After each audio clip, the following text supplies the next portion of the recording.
A man is on a desert island, been there alone for years. One day he is sat on the beach, and out from the sea comes a beautiful woman in a wet suit. He runs to her and says, "Thank God. You are the first human I've seen in 20 years. She smiles and says, "You poor thing. When was the last time you had a drink?" And she unzips a pocket and pulls out a hip flask of brandy. He takes a sip. A tear fills his eye. "Do you smoke?" she asked. "Well, I was thinking of giving up, but if you have one." And she unzipped a pocket and pulled out a pack and hands them to him. He lights up and a smile spreads across his face. She says, 20 years each? That's a long time to be alone. And she starts to unzip the front of her wetsuit. "How would you like to play around?" And he said, "Don't tell me you've got a set of golf clubs in there."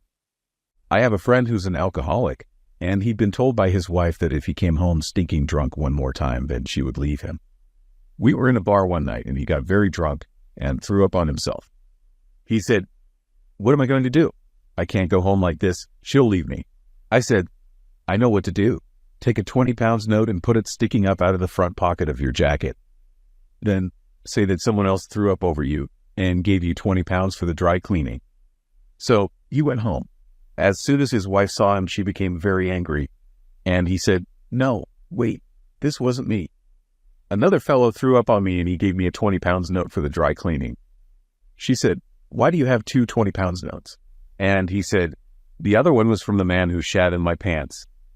A father brought his little girl to bring your child to work day. They were talking with other parents and having a great time. His daughter burst out crying and her dad asked her what was wrong. She said, "Where are all the clowns you said you worked with?" A man's wife is pregnant and has cravings. She suddenly had a craving for fresh snails and says to her husband, "I want some fresh, live snails." Now, he's in her bad books for always going out drinking. So he thinks he can score some extra points. And he agrees to go find some fresh snails. He tries every place, but they are either already closed or don't have fresh snails. As he is about to give up, he spots a little shop that is about to close, and he asks the owner if he has any live snails. As his wife, bless her, wants fresh snails for her pregnancy cravings, and he really needs to come home with snails to make her happy. The guy says he doesn't sell snails, but he has a vegetable patch at the back, and he's welcome to go find some snails there. But he doesn't want to open the shop for a bag. He's on his way home. Is that okay? The guy is ecstatic, and he manages to find several snails in the garden. He puts them in his shirt pocket and starts to head home. As he passes his favorite pub, he decides to celebrate his victory with a pint and goes in. Some of his friends are there and they buy him a few, and he has a few games of pool and forgets the time.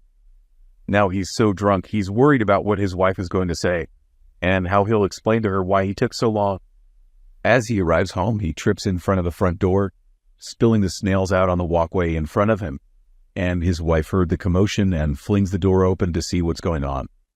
She's looking at him in anger on the light of the doorway, and he looks at her from his hands and knees, then at the snails on the walkway, then back at her, the light shining on the snails, and he looks back at the snails and says to them, "Come on, boys, nearly there." A giant of a man walked into a pub.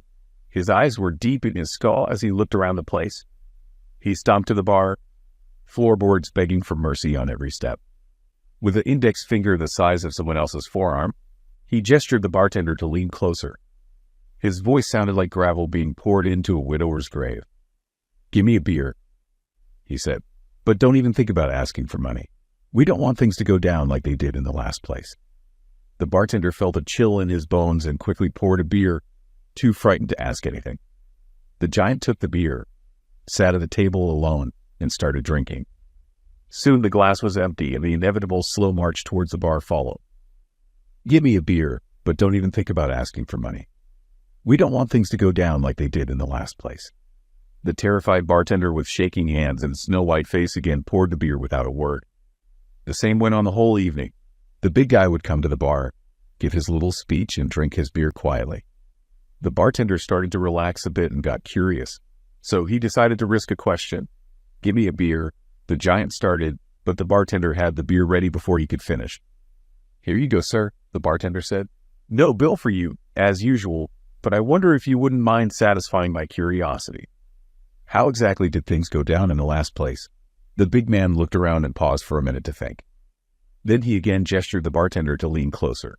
His voice was so low that it made the glasses vibrate and the Grim Reaper jealous. "In the last place," the big man said. "In the last bar I went to, I had to pay for my beer." A man, feeling poorly, goes to his doctor, who is immediately able to diagnose him as having an inevitably fatal, extremely fast-acting, and completely incurable disease. The doctor explains there is no treatment, that he has less than 24 hours to live, and that he must as well go home and settle his affairs. So he goes home and tells his wife, and they decide as long as he has so little time, they might as well make it pleasant. So they open a bottle of champagne and head up to the bedroom and make mad love. Of course, afterwards, the man falls asleep. He wakes in the middle of the night, pats himself all over, and awakens his wife, saying, "Honey, I'm still alive." "Let's do it again." She responds, "Give me a break. I have to get up in the morning and you don't." A young comedian hasn't been having much success. An older comedian tells him that there's this gig at a long-term care facility he can get. He warns him that it's not a great crowd, lots of Alzheimer's. But he takes the gig. He's very nervous, but his first joke goes over like gangbusters. He remembers that there's lots of Alzheimer's patients, so he tells the joke again. Everybody laughs even more. There's a man at the back of the crowd, watching him. The comedian doesn't see him, so he goes on to tell the same joke over and over for his entire set. People are cracking up. They love him. Finally, he goes to leave. The guy at the back stops him. "Hey, I saw what you did, and I have one question. How do you remember all those jokes?" A man is driving down the street looking for a drink machine. He finally spots one and pulls over. He gets out of his truck and waits patiently as a beautiful woman is already using the drink machine. The blonde puts 50 cents in the slot, presses the button, and a drink pops out. She inserts another 50 cents in the machine, presses the button, and a drink pops out. She does this several times. The man, being in a bit of a hurry, says to the woman, "Excuse me, ma'am, may I use this machine?" The woman says, "Are you crazy? I'm winning." A man is walking past a lunatic asylum with a high wooden fence which he cannot see through. From inside the fence, he can hear voices chanting, 13, 13, 13. Intrigued, he finds a small knothole in the fence, so he tries to peep through to find out what's going on. As soon as he does this, someone pokes him in the eye with a stick, forcing him to fall backwards, clutching his face in pain. From inside the fence, he hears, 14, 14, 14. In a class with second graders, the teacher, Miss Manners, is surprised that little Fred has done well on a test. "Fred, that's amazing. You got finally AB on a test. Tell you what would you like to have as a reward?" "A slingshot." Fred grins. "Fred, no slingshot," Miss Manners says sternly. "Okay, I want to have a strong rubber band." "What do you want with a rubber band?" the teacher inquired curiously. "Making a slingshot." "Listen, Fred. No, wouldn't you like something else?" "Fine, I want Marie." "Marie? What would you like with Marie?" "Take her for a nice walk in the meadow." "That's actually nice, and what would you talk about on the walk?" "I ask her to lie down in the grass." Fred explained proudly. Fred, you are only 7 years old. Tell me, why would you have Marie laying down?" "To lift up her skirt and pull her panties off." "What?" "Why, heavens, then what?" "Take the rubber band from her panties and make a slingshot." A guy driving down the road loses a wheel and stops right in front of a sanitarium. He collects the wheel but has lost all the lug nuts. He is standing there debating what to do when an inmate looks over the wall and suggests he take a nut off each of the other 3 wheels to hold the lost wheel on. He turns to the guy and says, "That's really smart. Why are you locked up in here?" Inmate says, "I'm crazy, buddy. Not stupid." 2 guys were in the men's room. One finished his business first and turns to leave when the other guy says to him, "You know, my good man, at the Ivy League school where I went, they taught us that a gentleman always washes his hands before he leaves the men's room." The first guy looks at him and says, "Oh, yeah. Well, at State where I went to college, they taught us not to pee on our fingers." 2 old drunks are weaving down a sidewalk.